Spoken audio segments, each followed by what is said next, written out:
আরো জোরে বলেন কে? এই জন্য আল্লাহর কোরআন আমরা মনোযোগ দিয়ে শুনবো। সূরার নাম বলেন, সূরার নাম মনে রাখবেন তো ইনশাআল্লাহ। এই যে কিছু শ্রোতা ভাইরা 17 সালে বর্ষ হচ্ছে সেটাও মনে রাখছে, এরকম আপনাদের জন্য মনে থাকে। আল্লাহ কবুল করেন, জোরে বলেন আমি। মোট আয়াত আছে 3টি, রুকু আছে 1টি। বিশ্বনবীর মক্কার জিন্দেগিতে এই সূরাটি নাযিল হয়েছে। জবান ছেড়ে সবাই তেলাওয়াত করুন, সবাই তেলাওয়াত করুন। ইন্না আ'তাইনাকাল কাউসার ফাসাল্লি লিরাব্বিকা ওয়ানহার ইন্না শানিয়াকা হুয়াল আবতার। আল্লাহু আকবার। বলেন তো বাজান, এই সূরাটি নাযিলের শানে নজুল আছে না নাই? যে কোনো আয়াত বা সূরা তাফসীর করতে হলে আগে নাযিলের প্রেক্ষাপট আলোচনা করতে হবে, তাহলে আলোচনাটা বুঝতে সহজ হবে। বলেন আল্লাহু আকবার। আমি করব ওয়াজ, আপনারা দেবেন আওয়াজ, জবাব দিবেন ঠিক ঠিক, আলোচনা হবে কমপ্লিট।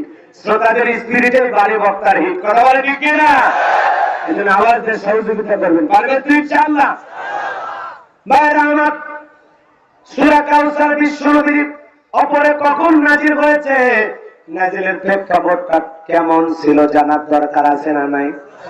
শানে নজুল বলার দরকার আছে না নাই? নবীর প্রিয় সাহাবী হযরত আনাস রাদিয়াল্লাহু তাআলা বলেন, নবীজির মনটা ভীষণ খারাপ, চেহারাটা মলিন, চোখের ভিতরে অশ্রু দেখা যায়। নবীজি আমার চোখের সামনে বসা, নবীজির মন ভীষণ খারাপ। বিশ্বনবীর মন অনেক খারাপ, চোখের কোণে অশ্রু। আবার কিছুক্ষণ পর তাকা দেখি দয়ার নবীজি মুস্কি মুস্কি হাসতেছেন। বলুন সুবহানাল্লাহ। হযরত আনাস ডেকে বলেন, নবী গো, এই মাত্র দেখলাম আপনার মন খারাপ, আপনার চোখের কোণে অশ্রু, আবার কেন আপনি মুস্কি মুস্কি হাসেন? কারণ আছে না নাই? জোরে বলেন, কারণ আছে না নাই? আপনার আমার নবী কেন কাঁদেন, মনটা কেন খারাপ, আবার কেনই বা হাসেন? কারণ আছে না নাই? বিশ্বনবীর কলিজার টুকরা ছেলে সন্তানগুলো জন্ম নেয়, একে একে সমস্ত ছেলে সন্তানগুলো মৃত্যুবরণ করে। ইব্রাহিম মারা যায়, আবুল কাসেম মারা যায়, তাহের মারা যায়। নবীজির হৃদয়টা ক্ষত বিক্ষত হয়ে যায়। আর নবীজির কাছের চাচা নাম আবু লাহাব ডেকে বলে, ভাতিজা, তোমার বংশে ভাতিজা নামে কেউ থাকলো না, তুমি একটা লেসকাটা, তুমি একটা নির্বংশ। এই কথা বলে বিশ্বনবীকে কষ্ট দেয়। বলেন তো বাজান, বিপদের দিনে কাছের মানুষ যারা আত্মীয় স্বজন হয় তাদের কি দেওয়া উচিত? সান্ত্বনা দেওয়া উচিত। কিন্তু নবীর চাচা আবু লাহাব এতই খারাপ, সান্ত্বনা না দিয়ে বলে, ভাতিজা, তোমার বংশে বাতি জ্বালানোর কেউ থাকলো না, তুমি একটা লেজ কাটা, তুমি একটা নির্বংশ। জোরে বলে নাউজুবিল্লাহ। তোমার বংশে প্রদীপ জ্বালানোর কেউ থাকলো না। এই কথাগুলো বলে রাসূলকে কষ্ট দিতেন।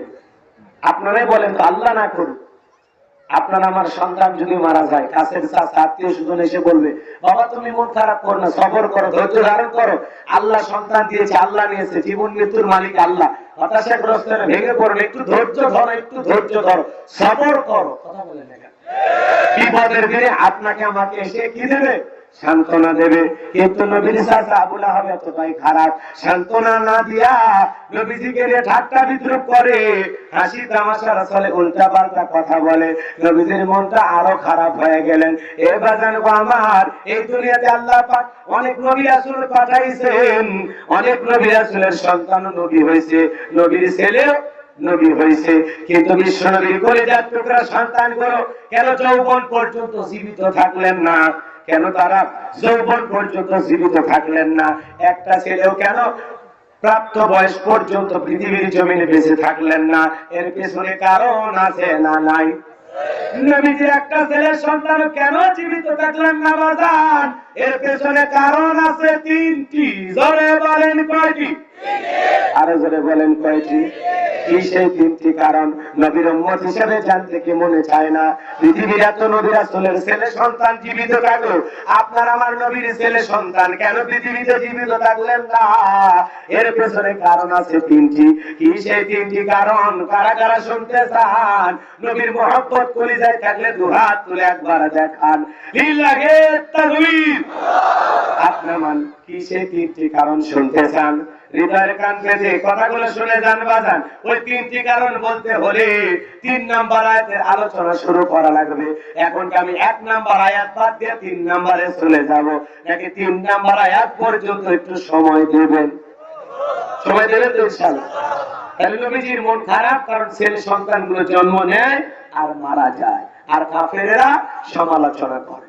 এবার জানো আমার অন্যদিকে সাহাবায়ে কেরাম যারা ইসলাম ধর্ম গ্রহণ করে, কাফেররা তাদের উপর নির্যাতন করে, জুলুম চালায়, কষ্ট দেয়। হযরত বেলাল রাদিয়াল্লাহু তাআলা যখন জানতে পারলেন নবীজি কালেমার দাওয়াত দেন, ইসলামের প্রচার প্রসার করেন, হযরত বেলাল কালেমা গ্রহণ করার আশায় দারুল আরকামে নবীজি বসা বিশ্ব নবীর সামনে হাজির হয়ে গেলেন। আর হযরত বেলাল নবীজির চেহারা মোবারকের দিকে তাকাইয়া ডেকে বলেন, নবী গো, আপনার মতো সুন্দর মানুষ আমি জীবনে কোনোদিন দেখি নাই। সুবহানাল্লাহ। আমার নবী কতটা সুন্দর! এবার জানবো আমার হযরত জাবের রাদিয়াল্লাহু তাআলা বলেন, পূর্ণিমার রাত আমি রাসূলের বাড়িতে গেলাম, আমি দেখেছিলাম সেদিন পূর্ণিমার চাঁদ উদয় হয়েছে দুইটা, একটা আসমানে আর একটা জমিনে। আমি আসমানের চাঁদের দিকে একবার তাকাই, জমিনে বিশ্ব নবীর দিকে তাকাই, ওই আসমানের চাঁদের চাইতে জমিনের চাঁদ আমার নবীকে ওই পূর্ণিমার চাঁদের চাইতে আমার কাছে বেশি সুন্দর মনে হয়। সুবহানাল্লাহ। কতটা দামি নবী পাইছি বাজান। নবীর সম্মান মর্যাদা আমরা অনেকে বুঝি না, জানি না। কথা বল না। এক জায়গায় ওয়াজ করতে যা বললাম, আমার নবীর নাম কি? বলে আব্দুল কাদের জিলানী। চিন্তা করছেন? পীর সাহেবের নাম মুখস্থ, কিন্তু বিশ্ব নবীর নাম মুখস্থ নাই। কষ্ট হচ্ছে আপনাদের? অনেক লম্বা কথা বলার ইচ্ছে থাকলেও কথাগুলো একটু কাটছাট করে সংক্ষিপ্ত করে বলতে হচ্ছে। কষ্ট হচ্ছে আপনাদের? বিরক্ত হচ্ছেন? আমার নবী, আপনার নবী কতটা সুন্দর!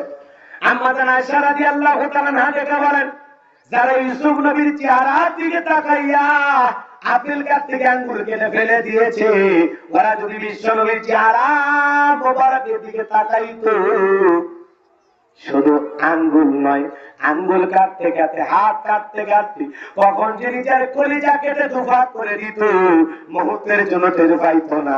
আপনার আমার নবী এতটাই সুন্দর। সুবহানাল্লাহ। আম্মা জান আয়েশা আরো বলেন, ও দুনিয়ার মানুষ, তোমাদের সূর্য আছে, আমি আয়েশার সূর্য আছি। তোমাদের সূর্য উদয় হয় দিনের বেলায়, আর আমি আয়েশার সূর্য উদয় হয় রাতের বেলায়। বলেন আল্লাহু আকবার। একদিন আম্মা জান সিলাইয়ের কাজ করতেছেন, হাত থেকে সুইটা পড়ে গেছে, বাতিতে কোনো তেল ছিল না, আলো জ্বালাবেন কিভাবে?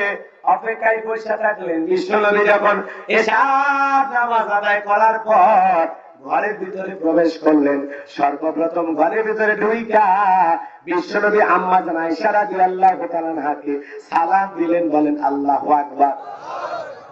নবী ঘরে ঢুকে তার স্ত্রীকে কি দিলেন? জোরে বলেন, কি দিলেন? রাসূলের উম্মত হিসাবে আপনাকেও আমাকেও আমাদের স্ত্রীদেরকে সালাম দেওয়া দরকার আছে না নাই? সালাম আছে যেখানে শান্তি আছে, সালাম আছে যেখানে সমাধান আছে। একটা লোকের সাথে সেই রকম ঝগড়া করেছে, 2 দিন একদিন সালাম দেন, দেখবেন সে ঝগড়া ঝাঁটি রাগ কবির কথা ভুলে যাবে। কথা বলে কি না? স্ত্রীকে সালাম দেবেন, পারবেন তো ইনশাআল্লাহ? কাকে সালাম দেবেন? স্ত্রীকে সালাম দেবেন। যদি 3টা কাজ একসাথে করতে পারেন, 1 নাম্বার সালাম, 2 নাম্বার হাত ধরে মুসাফা, 3 নাম্বার স্ত্রীর সাথে কোলাকুলি, বিশ্বাস করেন আপনাদের দাম্পত্য জীবনে কোনোদিন বিচ্ছেদ ঘটবে না, তালাক হবে না। কথা বলে ঠিক কিনা? বাড়িতে যাবো বলে সালাম দেবেন, আসসালামু আলাইকুম রহিমা, কেমন আছো সোনা? ঘরের দরজাটা খোলো না, আমি তোমার লিটনের বাপ, তোমার দিওয়ানা। বউ খুশি হয়ে দরজা খুলবে। কথা বলে ঠিক কিনা? কিন্তু আপনি কোনোদিন মিষ্টি ব্যবহার করলেন না, সুন্দর কথা বললেন না, আপনি ঘর দরজা যায় এমন কায়দায় ঝাড়ি নেন, রাগান্বিত কণ্ঠে কথা বলেন।